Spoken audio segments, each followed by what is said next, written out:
இன்னசென்ட்டா யாரெல்லாம் யூஸ் பண்ணிக்கிறாங்கன்னு நினைக்கிறீங்க? எல்லாரும் யூஸ் பண்ணிக்கிறாங்க. உங்க தம்பி கை கட்டுறது நானும் யூஸ் பண்ணிருக்கேன் அப்படின்னு. எல்லாரும் யூஸ் பண்ணிக்கிறாங்க. குறிப்பா பண விஷயத்துல எல்லாருமே யூஸ் பண்ணிக்கிறாங்க. ஒரு யூடியூபை நிர்வகிக்கிற ஒரு பெரிய பிராண்ட்ஸ் அப்படின்னாலே உங்களுக்கு 2-3 தான் இருக்கு. அதுல ஒரு பிராண்ட் அவங்க கூட என்ன ஆச்சுன்னா ஒரு ஷார்ட்ஸ் கேம்பெயின் அப்பதான் வந்த புதுசு.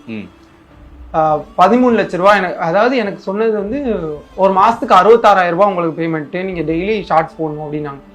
என்னை பொறுத்த வரைக்கும் 66,000 ரூபாங்கிறது ரொம்ப பெரிய அமௌண்ட்டு. நான் இன்ஸ்டால போற அதே வீடியோ தானே இங்கேயும் போட போறேன் அப்படிங்கிற மைண்ட் செட்ல இருந்தேன். 6 மந்த் கான்ட்ராக்ட். ஸோ 6 மாசத்துக்கு 36,000 ரூபாய், சாரி 3,66,000 ரூபாய் எனக்கு அமௌண்ட்டுனாங்க. என்னை பொறுத்த வரைக்கும் அது பெரிய அமௌண்ட்டு, நான் ஓகே சொல்லிட்டேன்.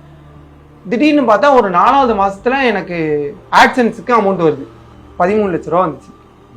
13 லட்ச ரூபா. நான் எங்க அம்மாட்ட போன் போட்டு, அம்மா ஊர்ல இடம் என்ன வேலைன்னு கேளுங்க, பக்கத்துல ஏதாவது இடத்த புக் பண்ணுவோம் அப்படின்னு சொல்லிட்டு எங்க அம்மாட்டெல்லாம் சொல்லிட்டேன்.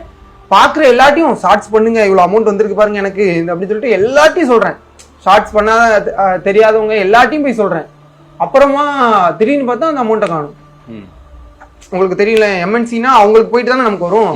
அவங்கள்ட்ட போயிடுச்சு. அவங்க எனக்கு வழக்கம் போல 66,000 ரூபாய் அனுப்பிச்சு விடுறாங்க. அந்த அமௌண்ட்டை காணும். இப்பவும் நீங்க என்னால ப்ரூவ் பண்ண முடியும். எடுத்துக்க பார்த்தோம்னா அதிகமா எதுல வந்திருக்குன்னு பார்த்தோம்னா இருக்கும்.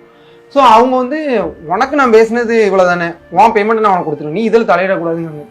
ஏங்க நீங்க வந்து 13 லட்ச ரூபா உனக்கு பேமெண்ட், அதுல உனக்கு 3 லட்ச ரூபா தருவேன் நீங்க சொல்லவே இல்லையே. நீங்க அப்படி சொல்லி 13 லட்ச ரூபாயில நீங்க ஒரு அட்லீஸ்ட் எனக்கு ஒரு நீங்க ஒரு 3 லட்ச ரூபா எடுத்துட்டு நீங்க எந்த வேலையுமே பண்ண போறது இல்லை, நான் தான் ஷார்ட்ஸ் போட போறேன் எல்லாம். 3 லட்ச ரூபா எடுத்துட்டு 10 லட்ச ரூபா கொடுத்தா கூட நான், அவங்க வந்து அப்படியே டோட்டலா எடுத்துட்டாங்க. அதுக்கு நிறைய ட்ரை பண்ணி பார்த்தேன், ஒன்றும் முடியல. லாஸ்டா அந்த அமௌண்ட்லயே முடிச்சிட்டாங்க. இது ஒரு எக்ஸாம்பிள் வச்சுக்கோங்களேன். இது ஒரு பெரிய இன்சிடென்ட் எனக்கு நடந்ததுல. எனக்கு 10 லட்ச ரூபாங்கிற பெரிய அமௌண்ட் அது லாஸ்ட் வரைக்கும் கிடைக்காம போயிடுச்சு.